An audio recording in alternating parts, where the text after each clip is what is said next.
Bueno, en este video vamos a comenzar con los conceptos de variables aleatorias continuas. Este tipo de variables aparecen asociadas en aquellos experimentos donde los resultados pueden expresarse como rangos o intervalos. Por ejemplo, el tiempo que tarda un colectivo en llegar a la parada, el saldo de una cuenta bancaria, el interés que devuelve una inversión, la altura de una persona. Todos estos resultados tienen sentido ser pensados como números reales y por lo tanto los deberíamos expresar como rangos o intervalos, porque de cada valor unitario no tendría mucho sentido. Entonces, los valores que toma una variable aleatoria continua será alguna clase de intervalo, desde la recta real hasta intervalos cerrados, semiabiertos, abiertos, etc. Si pensamos en cuando teníamos una variable aleatoria discreta, ¿cómo calculábamos probabilidades en ese contexto? Bueno, teníamos una función de probabilidad que tenía valores separados y entonces teníamos ahí o por una fórmula o por un conteo y sacando las frecuencias relativas las distintas probabilidades. Ahora, ¿podemos hacer lo mismo con variables continuas? Y ya no, porque no tenemos uno a uno cada uno de los valores que puede tomar la variable con su probabilidad. Se perdería alguna cosa por el camino. Entonces vamos a pensar qué es lo que hacíamos cuando analizábamos en histogramas y polígonos de frecuencia. Para poner un ejemplo, supongamos que se está midiendo cuántos segundos se tarda en cerrar una publicidad emergente en Internet, o lo que es lo mismo, cuántos segundos dejamos abierto un pop-up en Internet. Para hacer esta simulación, tomé 10 millones de datos, simulando 10 millones de tiempos tomados.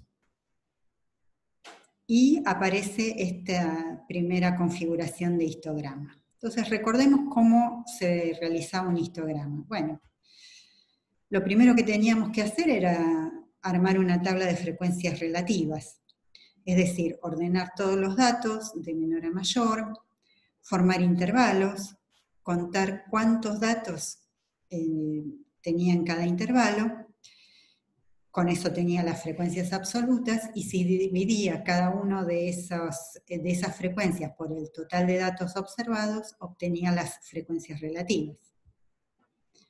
Ahora bien, eso era el modo tabular. El modo gráfico era pasar un histograma. El histograma no es ni más ni menos que un gráfico de barras, pero con un truco en el medio, que es que las frecuencias relativas en el histograma quedan representadas por la superficie de la barra, no por la altura, sino por la superficie de la barra.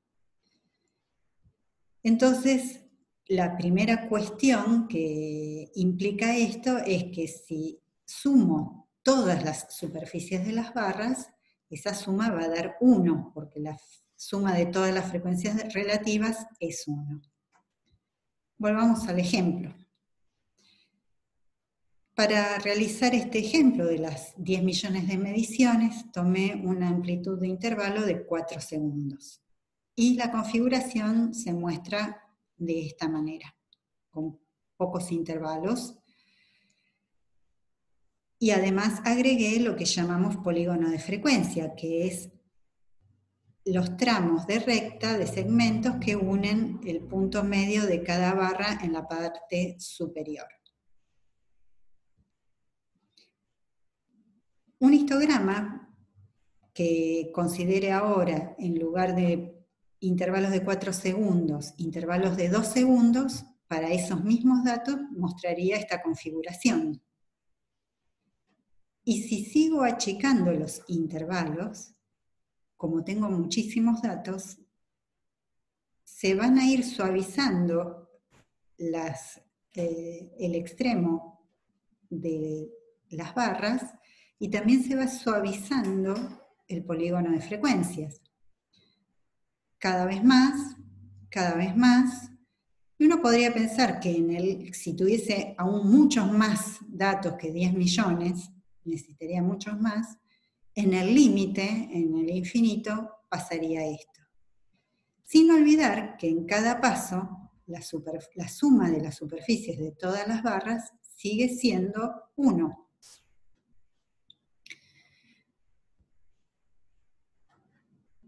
Pensemos ahora si quisiéramos calcular qué proporción de veces se tarda menos de 10 segundos en cerrar la publicidad.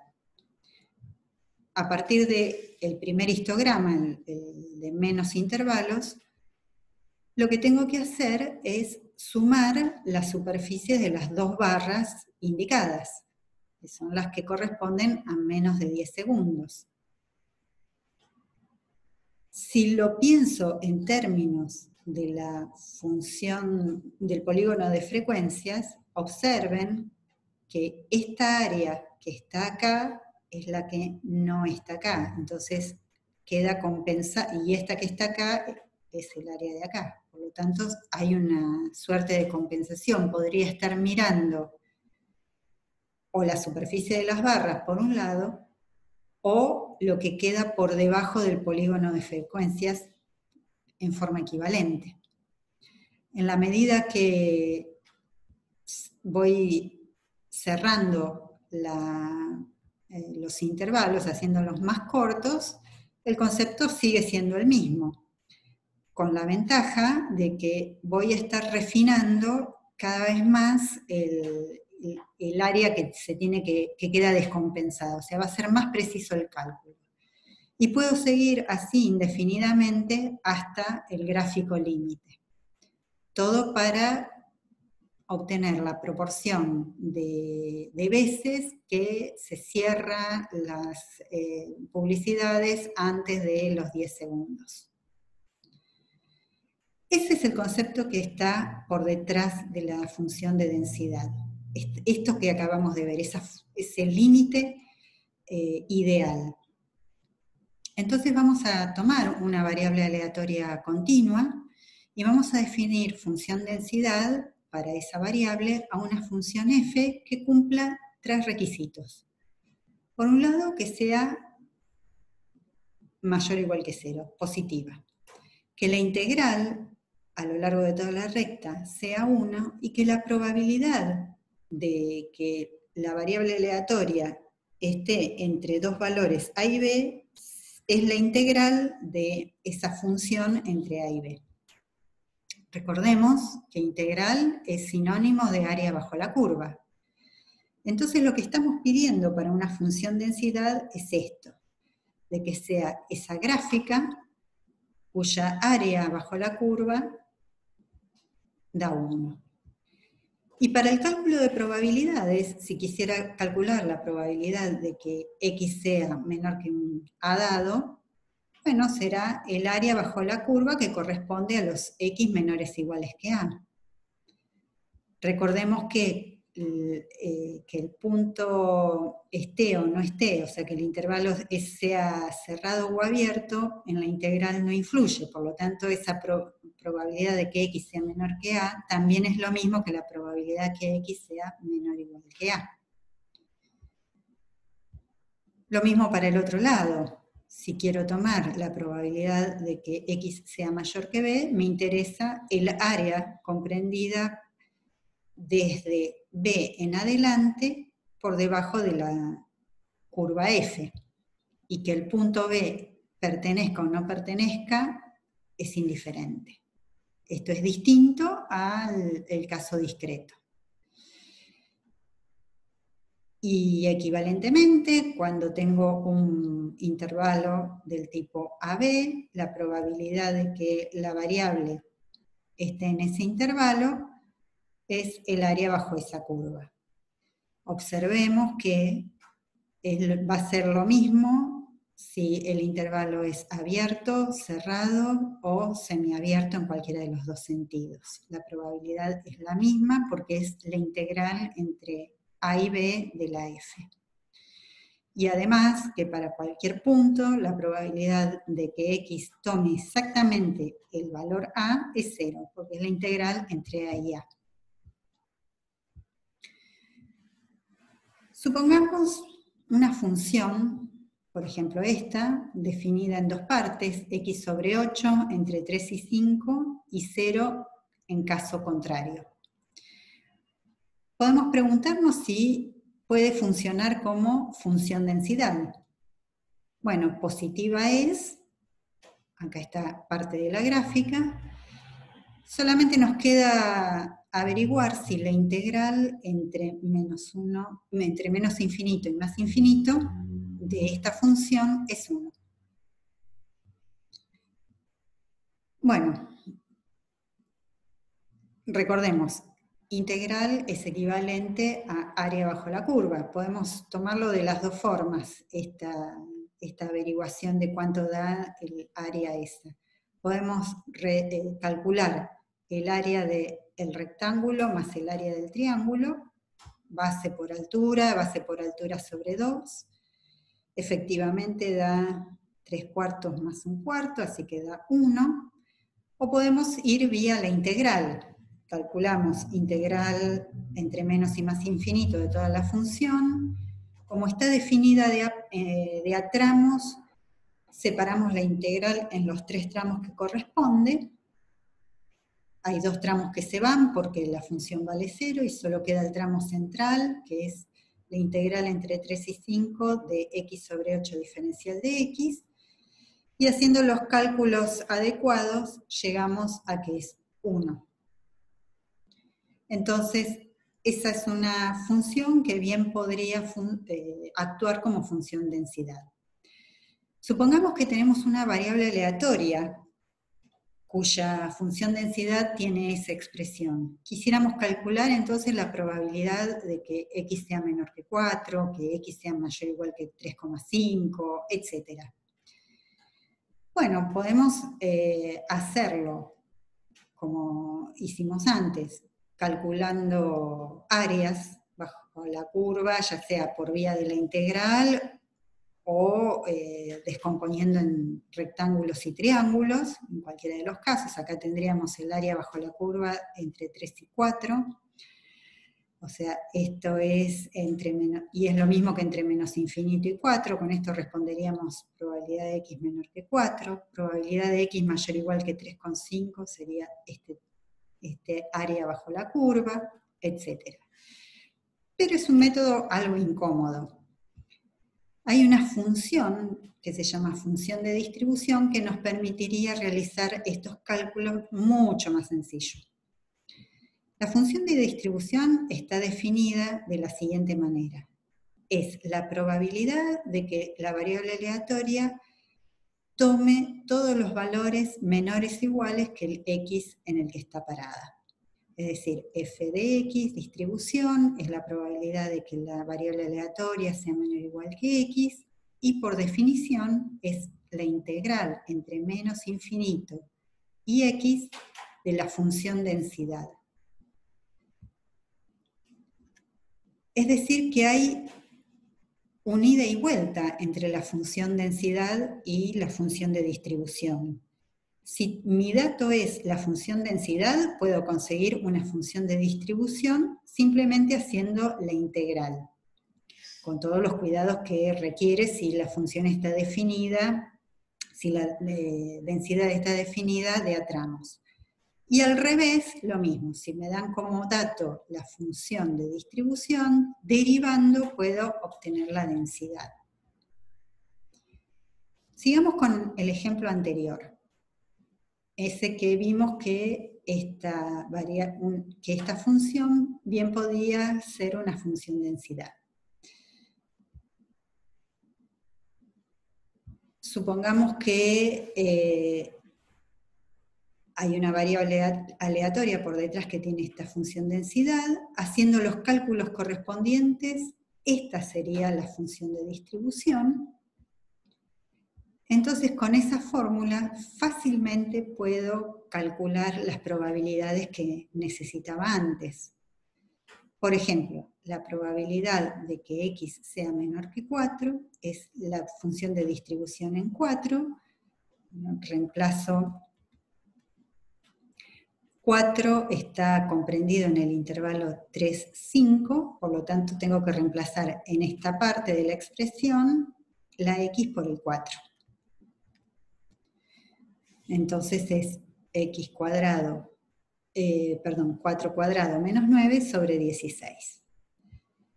Y así con cada una. Por ejemplo, para la probabilidad de x mayor o igual que 3,5, la complementaria es 1 menos probabilidad x menor que 3,5, por lo tanto es 1 menos la distribución en 3,5.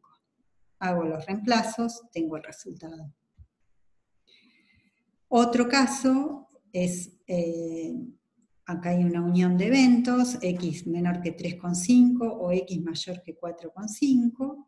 Bueno, sale como suma de las dos probabilidades. Y bueno, operando sale fácilmente. Y la probabilidad de que la variable aleatoria esté entre 4 y 5 es la distribución en un extremo menos la distribución en el otro extremo. Para otras cuentas también es cómodo tener la función de distribución. Por ejemplo, ¿cuál es el valor de Q que hace que tenga un área de 0,5 a la izquierda de ese valor Q? O sea, f de Q es la probabilidad de que x sea menor o igual que Q y quiero que sea 0,5. Reemplazo simplemente en la fórmula de la distribución y llegamos a la conclusión de que Q tiene que valer 4,12. Recordemos que el valor que deja la mitad de la distribución hacia la izquierda es el que se llama mediana. Entonces Q, ese Q que hallamos, 4,12, es la mediana. ¿Sí? Deja la mitad de la distribución a un lado. En la misma tónica podríamos pensar quién es el valor que deja el 75% de la distribución a la izquierda. También utilizamos la función de distribución acumulada, hacemos los cálculos y llegamos a la conclusión que, bueno, para este caso es 4,58. Y sabemos que el que deja el 75% de la distribución a la izquierda es el que se llama tercer cuartil. Entonces, mediana, cuartiles y cuantiles para cualquier variable aleatoria, vamos a adoptar como notación esta para la mediana, para el primer cuartil, para el tercer cuartil, y en general para cualquier cuantil, x alfa va a ser el valor que deja un área alfa a izquierda en la función de densidad. O sea, f de x alfa, la distribución, va a ser la probabilidad de que x sea menor o igual que x alfa, y esa probabilidad tiene que ser exactamente alfa. Con alfa un valor entre 0 y 1, por supuesto. En un gráfico veríamos así, es quien me deja a la izquierda una superficie de alfa.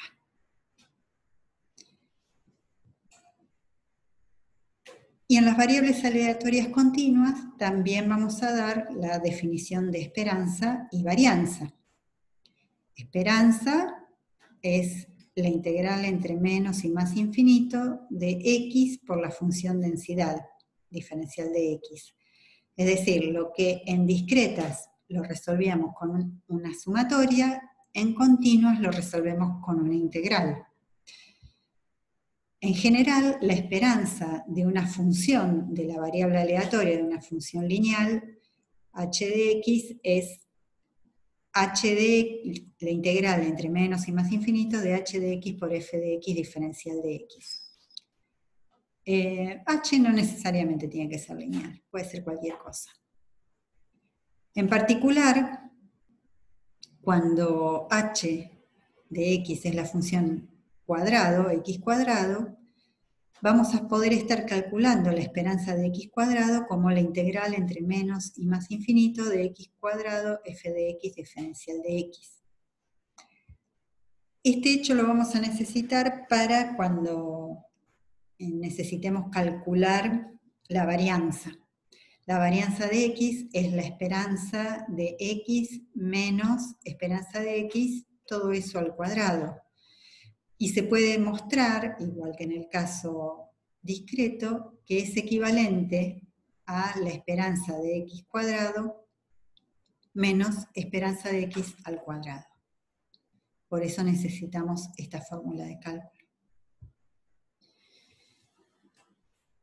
Esperanza y varianza tienen ciertas propiedades y son las mismas que en discretas. Es decir, que en el caso de la esperanza se conserva la linealidad. Si tengo dos constantes A y B, la esperanza de A por X más B es A por esperanza de X más B. Y en el caso de la varianza no conserva la linealidad. Es decir, que si hago la varianza de A por X más B, es A cuadrado más varianza de X. Como siempre, tenemos que tener cuidado cuando el A es un número negativo. Por ejemplo, la varianza de menos X la podemos pensar como varianza de menos 1 por X, es decir, que A es menos 1. Entonces, siguiendo la fórmula que vimos, tenemos que sacar el menos 1, elevarlo al cuadrado, varianza de X. Por lo tanto, nos queda que la varianza de menos X es igual a la varianza de X. Hasta acá los conceptos principales y vamos a seguir con distribuciones continuas que tienen nombre: uniforme, exponencial y normal.